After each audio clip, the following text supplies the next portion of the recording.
Hey Tiggies, okay, today we're doing rainbow bubbles using polishes and Sharpies. I really hope you like it. Let's get into it.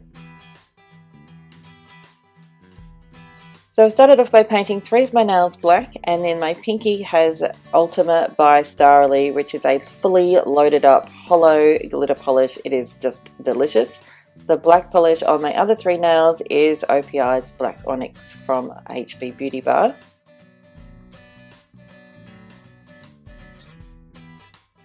I've also added 1 coat of Seche Vite to each nail, and we'll also be using some white acrylic craft paint.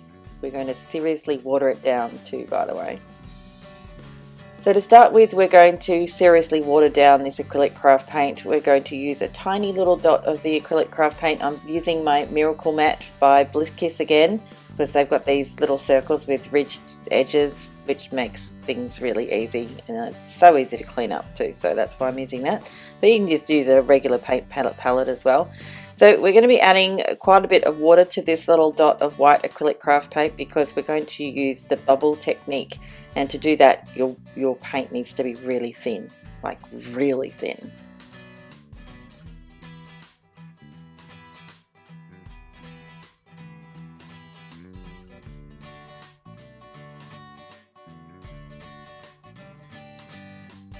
So the next step is to create the actual bubbles. Now I started off using my very fine detail brush, the Maxi from the Stylish Nail Art Shop, and I just painted the circle, which was basically the outside. Then for some reason I put some water in the middle of that circle and then sucked that out with the dry brush. But see, it really did require a larger brush, so I swapped out the brushes for my Edinburgh Realism brush, which is slightly, quite a bit bigger or thicker than the Maxi brush. And basically, in the end, this is how I created the rest of the bubbles. So I painted a dot, and so that the acrylic craft paint the thin stuff was in the middle, and then once you wait a couple of seconds, the edges of that circle will dry, and you can suck out the what's in the middle of the circle. And to do that, you can use a Q-tip or something like that, or you can just dry the brush on a piece of paper towel, and then if you just put the brush into the middle, the brush will actually suck out what's in the middle. So I hope that makes sense. Gosh, sorry.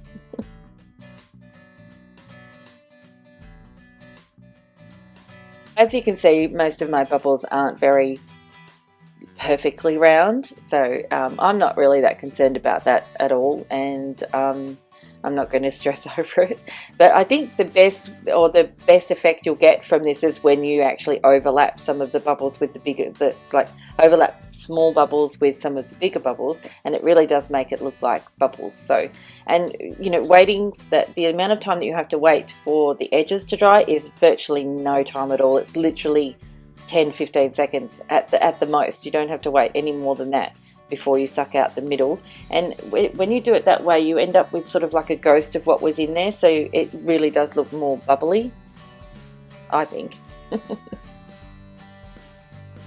So the next step is to add some glitter to these bubbles, and I'm going to be using Ultima, which was on my pinky from Starrily, and I'm just not covering the entire bubble with glitter, but just around the edges, and not all of the edges, so just sort of more of a highlighting hollow glitter.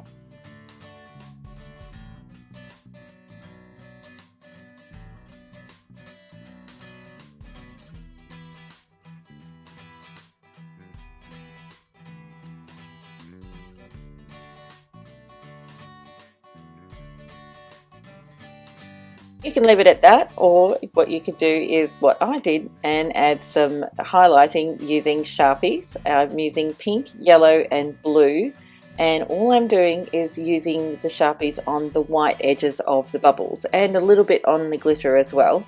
And if you overlap the Sharpies, you can get a lovely little rainbowy effect.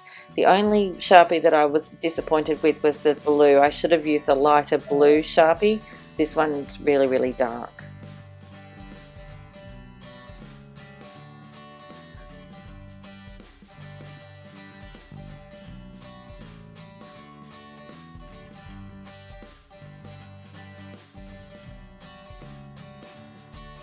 And finally, once all of that is dry, you can go ahead and seal it all in with a good quality top coat. I, of course, am using Seche Vite as per usual. And that's it for this one. I really hope you like it. I'm sorry some of the explanations of how I was doing the bubbles was a little bit convoluted. I can be a little bit too wordy sometimes, so I apologise for that. I really hope it wasn't too confusing. Anyway, thanks again for watching. I'll see you next time. Bye, chickies. Oh, and thank you for subscribing, and thanks for that delicious thumbs up. Bye.